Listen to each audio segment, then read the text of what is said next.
एक तरफ इलेक्शन और दूसरी तरफ नैब का रजिस्ट्रार को खत लिखना और उनमें जिन लोगों के नाम सामने आना और 81 मुकदमात का फिर से खुल जाना बड़ा सवालिया निशान है। साबिक जो हमारे वजीर दाखिला से लेके और बहुत सारे ऐसे लोग हैं जिन्होंने बयान तो बहुत दिया कि चीज़ें बहुत अच्छी हो रही हैं, लेकिन चीज़ें बेहतर हो नहीं रही।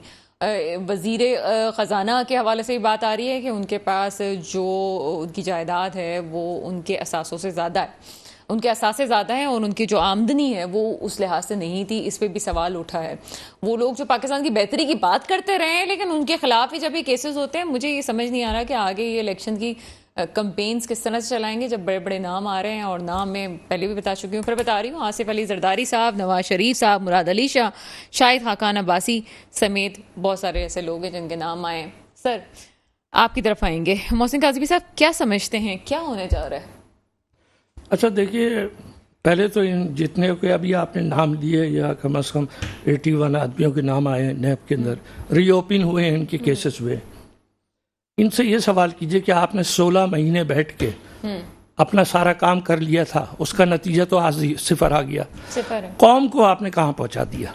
सवाल ये है कि आज आपने जो महंगाई हमारी पहुंचाई है, जो उस वक्त महंगाई थी वो भी महंगाई थी, ऐसा नहीं कि महंगाई नहीं थी। 13.5% महंगाई थी। आज आपकी जो है 45% महंगाई है, 30% महंगाई क्या है, और गवर्नमेंट खुद कहती है कि 25% महंगाई जो है जनरली है तौर पे है। तो आपको बैठ के भी ये सोचना है, बेहतर ये नहीं होता कि आप अपने मुकदमे को मुंतकी अंजाम तक पहुँचाए। आपके पास माशाल्लाह पैसा भी है और अच्छे वकील भी हैं, मुकदमा भी लड़े और दुनिया के सामने सुरखरू हो कि ये सारे मुकदमे झूठे हैं, तो मंतकी अंजाम पे पहुंचेंगे, लोग मुतमईन हो जाएंगे। अगर मंतकी अंजाम पे पहुंचे होते तो कभी भी सुप्रीम कोर्ट ये ऑर्डर करती भी नहीं दोबारा के लिए। तो अब ये इनको तो समझ लेना चाहिए कि ये मुकदमे तो इनको बहरहाल भुगतने हैं, और ऐसा ना हो कि इन मुकदमों की आड़ में वो जो कहा जाता है कि फलां ने ग्रीन चिट कौन देता है, आपको भी अंदाजा है। अगर ऐसी कोई बात थी तो इस वक्त ये टाइमिंग क्या है कि इन लोगों के नाम पर इलेक्शन कैंपेन्स किस नारे पे इनका क्या बयानिया होगा कि अगर ये अवाम के सामने जाते हैं और एक तरफ एहतसाब के केसेस भी खुल रहे हैं, क्यों हो रहा है ये? देखिए, पहली बात ये कि ये बार बार हमारे कानों में आवाज़ आती है कि उन्हें क्लीन शीट मिल गई है, वो आ रहे हैं। यही सवाल जो आप कर रही हैं मैं भी करता हूँ, बताए कि वो क्लीन शीट दी किसने है? किसी अदालत ने दी है? जब तक अदालत क्लीन शीट नहीं देगी वो नहीं आ सकते। और एक 2-3 गलतफहमियां हैं लोगों को, मैं दरअसल आप मुझे इजाजत दें तो मैं बता देता हूँ आपको। पहली ये कि अगर वो आएंगे तो जो वो कहा जा रहा है कि उनकी 5 साल की मुद्दत पूरी हो गई, तो वो जब कोर्ट में केस जाएगा तो वो इस मुद्दत को माइनस कर देंगे। ये जेल में पूरी की जाती है मुद्दत, कैद की मुद्दत वो कहलाती है जो जेल में पूरी की जाए।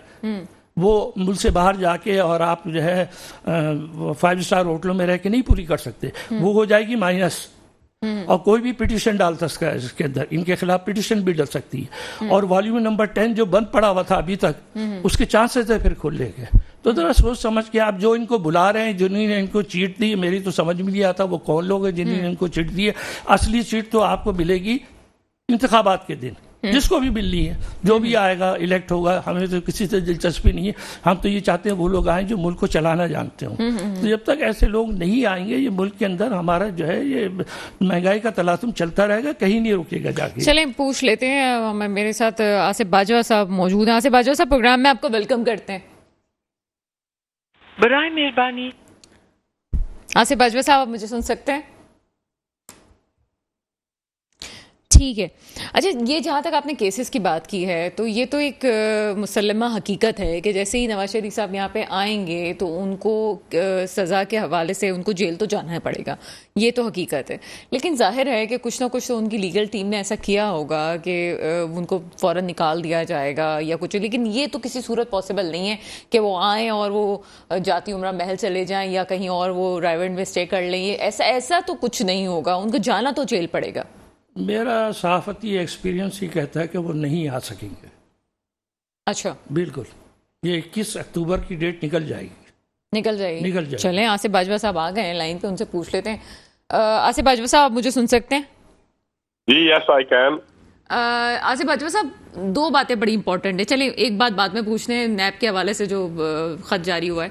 पहले 21 अक्टूबर की बात कर लेते हैं। बड़ी तैयारियां हो रही हैं, बहुत कुछ हो रहा है, क्या उम्मीद है सर, क्या होने जा रहा है?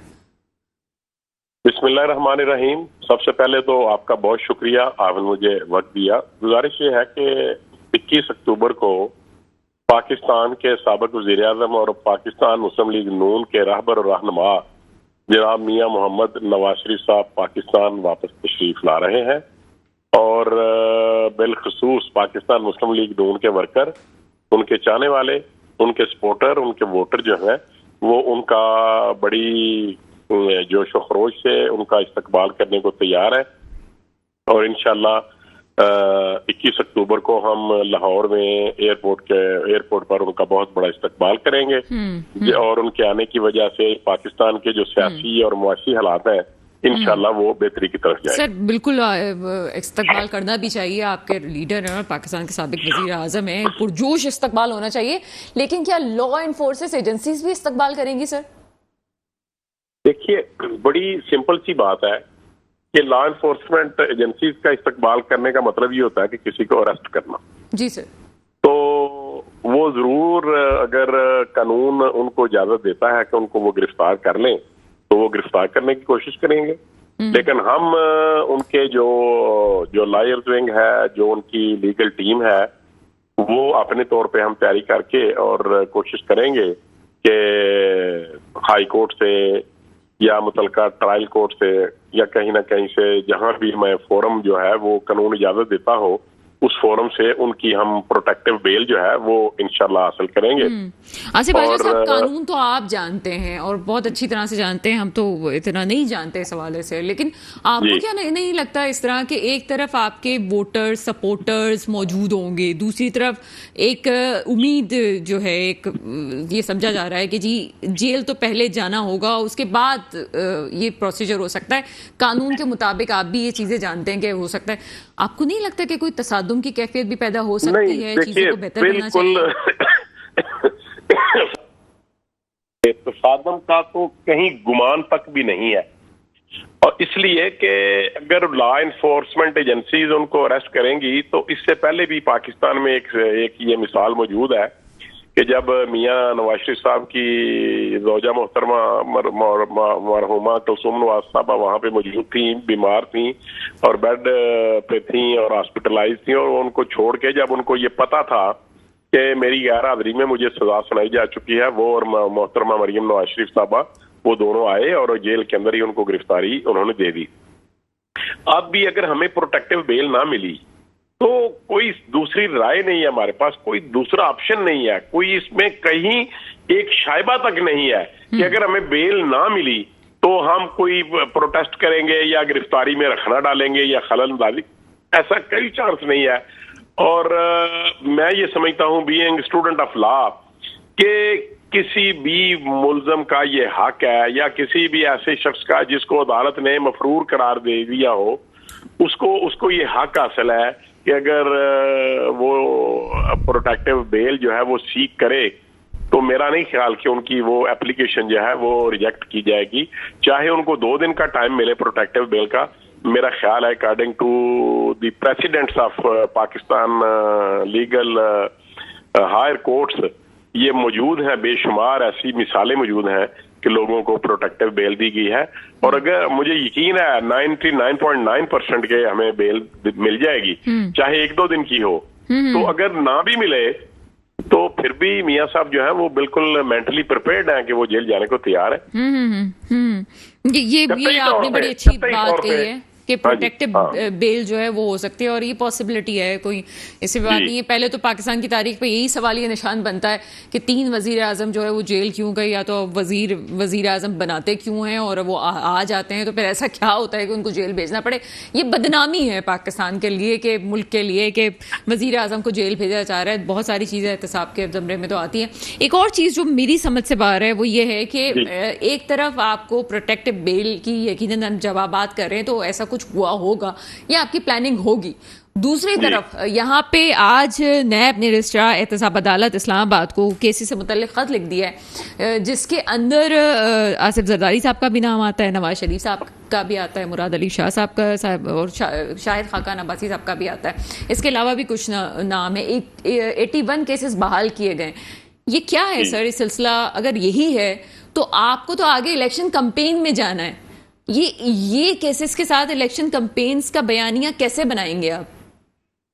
देखिए, जहां तक इस बात का सवाल है, जो आपने बड़ा एक बहुत स्ट्रांग क्वेश्चन है आपका, कि अगर जो एप्लीकेशन थी वो उनकी एक्सेप्ट हो चुकी है और हमारी जो एप्लीकेशन है, जो हमने लॉ पास किया है, तो इसमें मेरा ख्याल है कि जो एक पाकिस्तान में एक बहुत बड़ी बहस छिड़ी हुई है कि हर इदारे को अपने अंदर रहते हुए, अपनी लिमिटेशंस के अंदर रहते हुए, देखिए कानून जो है या जो आइन है वो आइन बनाना भी पार्लियामान का काम है और पार्लियामान का काम भी है उसमें अमेंडमेंट्स करना। बेशुमार जब से 1973 का कानून जो कॉन्स्टिट्यूशन है वो हमारे वजूद में आया है, उसके बाद से उसमें कोई 40-50 के लगभग जो है वो तरामीम हो चुकी हैं और आज तक ऐसा नहीं हुआ कि जो तरामीम पार्लियामान मंजूर करे उसको उन्होंने सेटिसाइड कर दिया हो। सर मेरे सवाल का जवाब नहीं है तो मेरी बात सुन ले। मेरा नुक्ता नजर जो है शायद बहुत से लोग सुन रहे हो। मैं अर्ज ये करना चाह रहा था, बीइंग स्टूडेंट ऑफ लॉ, कि ये दुरुस्त है कि आइन की तशरीह जो है वो सुप्रीम कोर्ट करती है या हाई कोर्ट करती है, because these are both courts are called courts of law. लेकिन लॉ क्या कहता है कि आप इंटरप्रिटेशन करें। कॉन्स्टिट्यूशन में खुद ये मौजूद है कि अदालतों को इंटरप्रिटेशन करने का इख्तियार है, लेकिन कहां पर इख्तियार है? हर जगह पर इख्तियार नहीं है। उनको वहां पर इख्तियार है जहां पर वो ये ऑनरेबल सुप्रीम कोर्ट या एनी कोर्ट ऑफ लॉ ये समझे कि ये जो अमेंडमेंट आई है या ये जो नया कानून बनाया गया है ये इस्लामी नुक्ता निगाह से कुरान और शरिया के खिलाफ है, उसकी वो इंटरप्रिटेशन करेंगे। लेकिन कहां से करेंगे? वो भी कुरान और शरीयत के अंदर रहते हुए करेंगे। तो मैं ये समझता हूं फाजिल जज साहबान का ये जो रवैया था, जो साबिक चीफ जस्टिस साहब करते रहे और जाने से एक दिन पहले भी जो ये करके चले गए, ये शायद दाग जो है हम नहीं धो सकेंगे और ये दाग जो है अदलिया के माथे पे लगा रहेगा। जिस तरह जुल्फ़िकार अली भुट्टो शहीद को केस को देखें, अगर किसी कोर्ट ऑफ लॉ ने किसी शख्स को फांसी दी हो तो उसको शहीद तो नहीं कहा जा सकता ना। लेकिन आज भी आप भी समझती हैं, मैं भी समझता हूं और पूरी दुनिया के लोग और मैं आपकी बात समझ रही हूं और बहरहाल कानून आपने पढ़ा है, आप जानते हैं, लेकिन ये एक हकीकत है जिसको अवाम भी नहीं जानते होंगे। आइन की तफसीर अदलिया कर सकती है, लेकिन उसके बावजूद अगर इंतजामिया उसके लफ्ज़ों में जो चीज़ें होती है बड़े इंपॉर्टेंट होते हैं लफ्ज़, अगर वो लफ्ज़ों में कोई ऐसी बात है तो इंतजामिया बात कर सकती है अदलिया से कि इसकी तफसीर में ये चीज़ें ठीक की जाएं और इसमें कोई वो मुजायका नहीं है, दोनों इदारे मिलकर ही चीज़ों को बेहतर लेके। मेरा सवाल कुछ और है। मेरा सवाल आपसे ये है कि एहतसाब के जो 81 केसेस जो बहाल हुए हैं, जिसमें आपके पार्टी के हेड का भी नाम आ रहा है, एक तरफ आपको इलेक्शन कैंपेन्स की तरफ जाना है, एक तरफ ये एहतसाब वाला मामला फिर से खुल रहा है, एक तरफ 21 अक्टूबर को आपके कायद की वापसी भी है। ये मामला आपके लिए कुछ बुरा नहीं साबित होगा कि आगे एक और केसेस कुछ खुलने वाले हैं एहतसाब के? आप बयानिया कैसे बनाएंगे अगर आपके लीडर के खिलाफ कोई ऐसा, चले झूठा केस ही हो या ऐसा केस हो जो आप आगे फैसला होना है, लेकिन एक केस तो है ना, खुले तो है ना? देखिए, मैं ये अर्ज करूं कि ये जो केस खुले हैं या जो order honourable chief justice, ex chief justice साहब उमर अता बंदियाल साहब ने पास किया था, वो बिल्कुल कानून के दायरा इख्तियार से बाहर था और उन्होंने इसको, ये एक कंट्रोवर्शियल फैसला है और मैं ये समझता हूं कि हम जब इसमें रिव्यू में जाएंगे तो इंशाल्लाह उनका ये फैसला जो है ये सेटिसाइड हो जाएगा और पाकिस्तान का आइन ये साबित करेगा कि पाकिस्तान का आइन ही सुप्रीम है और सब चीजें, कोई भी चीज सुप्रीम नहीं है। पाकिस्तान का कॉन्स्टिट्यूशन ही आइन है और पाकिस्तान का कॉन्स्टिट्यूशन ही प्रवेल करेगा। किसी एक शख्स की जाती सोच या 2 या 3 अफराद की जाती सोच को या उनके जो उन्होंने प्लानिंग की थी वो प्रिवेल नहीं करेगी। इंशाल्लाह पाकिस्तान का कॉन्स्टिट्यूशन प्रिवेल करेगा और ये जो इन्होंने फैसला दिया था वो इंशाल्लाह सेटिस्फाइड हो जाएगा। एक ब्रेक का वक्त हुआ है। ब्रेक के बाद आइन की बहाली और आइन की सुपरमेसी पे भी बात करेंगे। क्या है आइन की बहाली का लफ्ज, बहाली का लफ्ज मैं क्यों कह रही हूँ, इसलिए कि जब इलेक्शंस की डेट होती है तो फिर आइन कहाँ चला जाता है, उस वक्त सब लोग क्यों खामोश हो जाते हैं। सुपरमेसी ज़रूर होनी चाहिए। अगर सुपरमेसी होगी और जमहूरियत होगी तभी आपके दूसरे ममालिक से ताल्लुकात बेहतर हो सकेंगे, तभी पाकिस्तान का नाम होगा। एक छोटा सा ब्रेक है, ब्रेक के बाद हाजिर होते हैं। ब्रेक के बाद आपके सामने हाजिर है। लेवल प्लेइंग फील्ड के बारे में पहले भी बात कर चुकी हूँ। ईजाद हुआ ही क्यों है? अगर किसी पार्टी ने कुछ किया है और दूसरी पार्टी उसके खिलाफ कुछ कर रही है, उसके बाद क्या एक के गुनाहों की सज़ा जब तक दूसरों को नहीं मिलेगी और दूसरा भी उस लेवल पे नहीं आएगा? क्या इस तरह से हुकूमतें चलती हैं? क्या ये एहतसाब का तवाज़ुन है? क्या हम ये सोचेंगे कि किसको लेवल प्लेइंग फील्ड मिली और किसको नहीं मिली? दोनों पार्टीज एक तरफ होंगी तो एक ही सतह पे होंगी, दोनों उसी तरह से सजाएं लेके आएंगी, दोनों को वही प्रिविलेज मिलेंगे, तभी क्या कहानी आगे जा सकती है? अवाम कहाँ है इन तमाम चीज़ों में? अवाम की बेहतरी किससे सोची कि अवाम की बेहतरी में लेवल प्लेइंग फील्ड का नाम लिया जाता है? मोहसिन काज़मी साहब आपकी तरफ आएंगे। क्यों है ये लेवल प्लेइंग फील्ड का नाम ही क्यों लिया जाता है? हम क्यों इसके पीछे पड़े हुए हैं? असल में ये नई ईजाद है और आवाम को मखमसे में डालने वाली बात है। सीधी सीधी सी बात करें, हर आदमी आए, इलेक्शन लड़े। मैं कहता हूँ मियाँ नवाज शरीफ भी आए, हमें तो खुशी होगी वो आए, लेकिन अभी जो आपके PML के साहब फरमा रहे थे माशाल्लाह, उनका तो जाहिर है कि कानूनी इल्म भी बहुत है उनका। उन्हीं ने ये कहा कि जी मुल्जिम की प्रोटेक्शन बेल हो जाएगी। वो मुल्जिम कहाँ है? मुल्जिम नहीं है, वो तो एक्यूज है। एक्यूज और मुल्जिम का बड़ा फर्क होता है। अच्छा, मुल्जिम को तो बेल मिलती है, समझ में आती है, और 10-10 साल के बाद भी मिल जाती है, 5 साल के बाद भी मिलती है। ये तो वो है जिनको जाके अपना पीरियड जो है वो जेल में गुजारना था, ठीक है। उसमें डिसएडवांटेज आपको नहीं मिली, थोड़ा टाइम मिला ज़रूर आपको कि जहाँ आप ट्रीटमेंट कराएं आए। अच्छा, दूसरी बात ये कि ये गलतफहमी लोगों को है कि मियाँ साहब के खिलाफ कोई नहीं है। मैं आपको बता दूँ, जैसे मसला ये कि अभी आपने 16 महीने की जो हुकूमत चलाई थी उसमें क्या मियाँ साहब शामिल नहीं थे?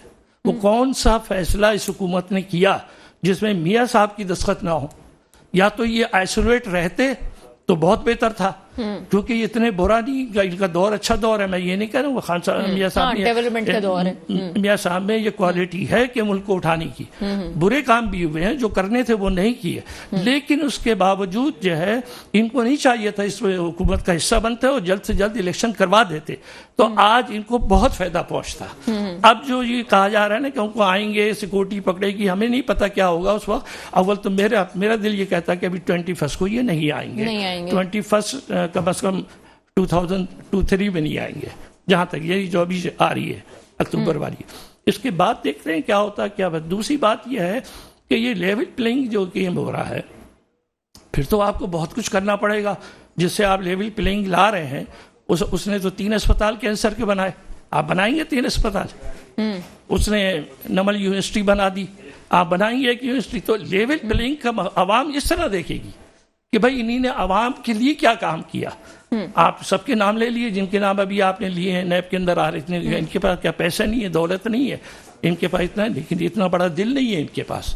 तो आवाम अब जो है, आवाम का बड़ा सख्त इम्तिहान ये है कि ये आवाम जो है अब दोबारा धोखा खाएगी या कोई अक्लमंदी का फैसला करेगी। ये आवाम पे डिपेंड करता है। मैं तो कहता हूँ, मतलब मुझे तो यकीन है कि इलेक्शन कमीशन के जो चीफ हैं उनका जो कम अज़ कम इलेक्शन कराने का तरीका है बड़ा न्यूट्रल है। मैंने ये देखा है, वो उसमें कहीं पे बाइस्ड नहीं होते। अब ये जो रिजल्ट आए हैं उसको भी आप सामने रख दिए, और आइंदा भी नहीं होंगे।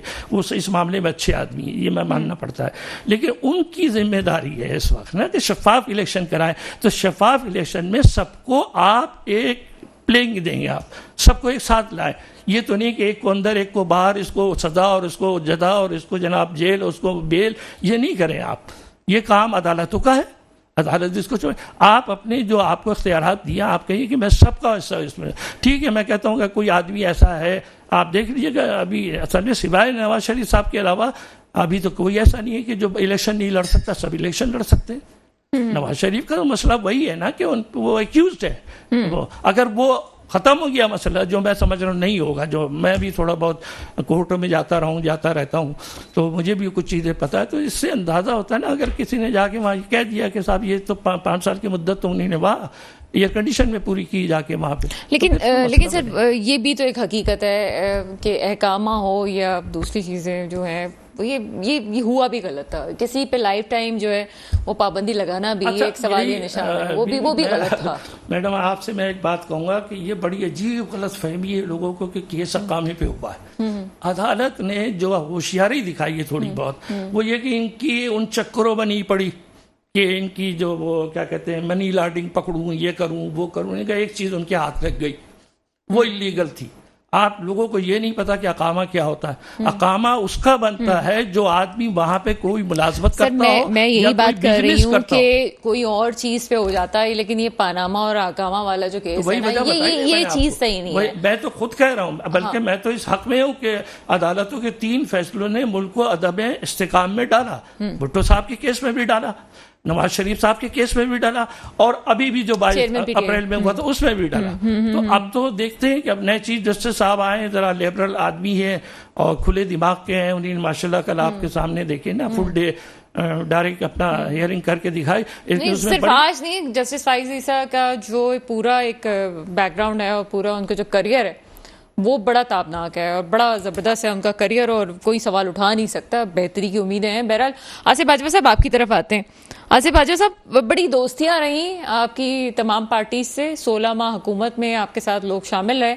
आज वही लोग सवाल उठा रहे हैं कि किसी एक पार्टी की तरफ झुकाव है, किसी एक पार्टी को लेवल प्लेइंग फील्ड दी जा रही है। आप अपने मोहसिनों को क्या पैगाम देंगे?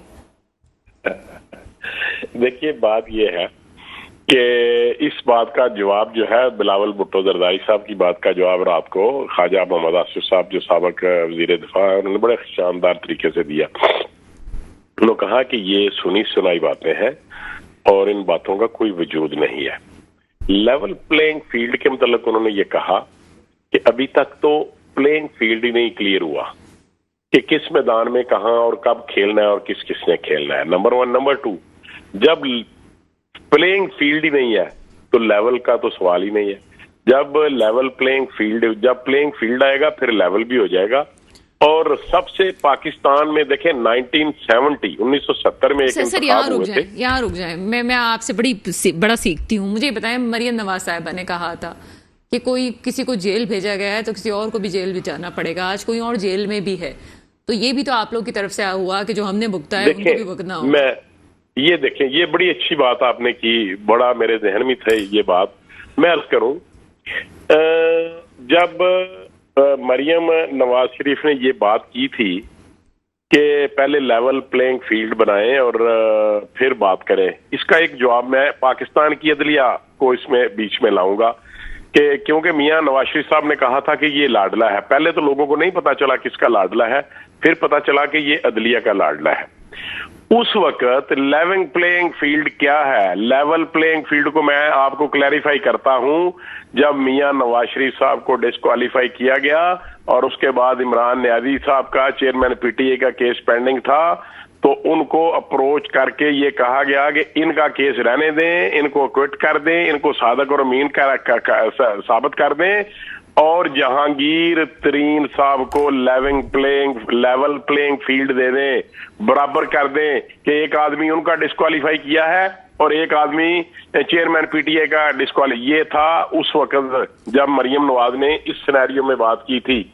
तो मेरे बात करने का मतलब ये है कि लेवल प्लेइंग फील्ड जो है ये बिल्कुल होनी चाहिए, सबको एक जैसे मौके मिलने चाहिए।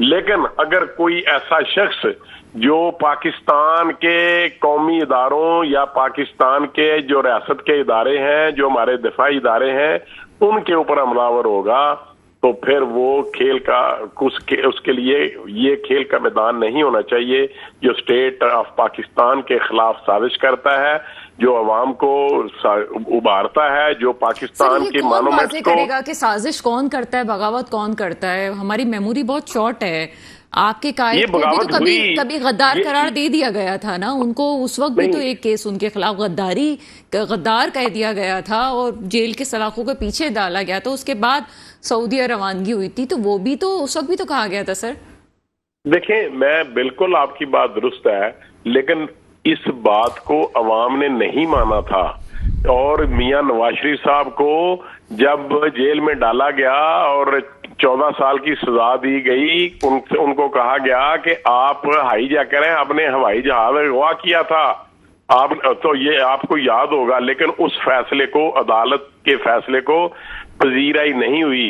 और पाकिस्तान की अदलिया की मैं बात करूं, ये तो वो हमारा ये रिकॉर्ड गवाह है कि एक अदालत ने साबिक जनरल परवेज मुशर्रफ को सजाए मौत सुनाई और उनको सख्त तरीन सजाएं अनाउंस की, और बाद में ये सजा सुनाने के बाद कहा गया कि ये जो अदालत थी वही अनकॉन्स्टिट्यूशनल थी, हम उसको नहीं मानते।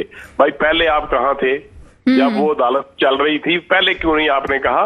तो मेरे करने का मकसद ये है कि ठीक है, लोग बड़ी जल्दी भूलते हैं, लेकिन मेरा ख्याल है कि ना आप इतनी जल्दी बातों को बुलाने वाले लोग हैं और ना मेरे जैसे पॉलिटिकल वर्कर जो है वो आप वकील, और जब वकील ने ये बात करी थी तो क्या ही बात है। सर बहुत शुक्रिया, आपका मौक़िफ़ आया और समझने में भी मदद मिली हमें। आसिफ बाजवा साहब मेरे साथ मौजूद है, सर अब्बासी साहब मेरे साथ मौजूद है, मोहसिन काज़मी साहब, सर आपका शुक्रिया कि आप हमारे प्रोग्राम में आए। हम किसी प्रोग्राम में किसी के भी बाइस्ड हम नहीं होते कि किसी की तरफ हम झुकाओ। मौक़िफ़ सिर्फ ये है कि पाकिस्तान के अवाम की बेहतरी होनी चाहिए, पाकिस्तान की बेहतरी होनी चाहिए, और पाकिस्तान के अवाम पे जो महंगाई का एक तूफान आया हुआ है उसको थमना जरूरी है, चाहे किसी भी तरह थमे, एहतसाब के जरिए या इदारों के जरिए। दुआ वही है जो हमेशा होती है, मेरे मुल्क पे वो हुक्मरान आए जो वाकई मेरे मुल्क के मुस्तकबिल की हिफाजत करें। इसके साथ ही प्रोग्राम का वक्त खत्म होता है, मुझे इजाजत दीजिएगा, खुदा हाफिज।